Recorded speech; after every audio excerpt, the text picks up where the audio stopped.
Alors on est l'équipe Robo, on vient de l'ENS de Cachan. En fait c'est le robot qu'on présente cette année. Donc ça fait depuis septembre qu'on travaille dessus. Notre stratégie c'est de construire, on a deux ascenseurs, un de chaque côté, pour construire des tours de deux pions et d'une figure. Donc en fait on est constitué d'une pince ici qui est montée sur un ascenseur, qui va permettre de prendre un pion ou une figure au niveau du sol et de l'amener jusqu'à un indexeur qui est juste au-dessus.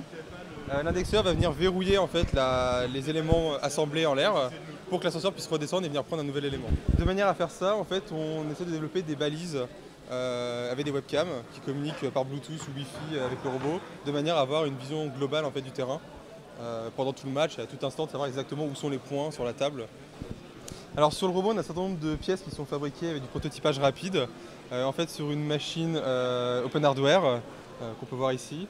Alors en fait, c'est issu du projet RepRap, sauf qu'ici, ça a été pris en fait par MakerBot Industries, qui en a fait un produit fini plus accessible pour tout le monde. Alors au niveau de l'élec, en fait, on a une carte mère de PC avec Linux qui tourne dessus, et un buscan qui relie toutes les cartes. En fait, ce qu'on fait, c'est qu'on a une carte qui fait la conversion entre l'USB et le CAN.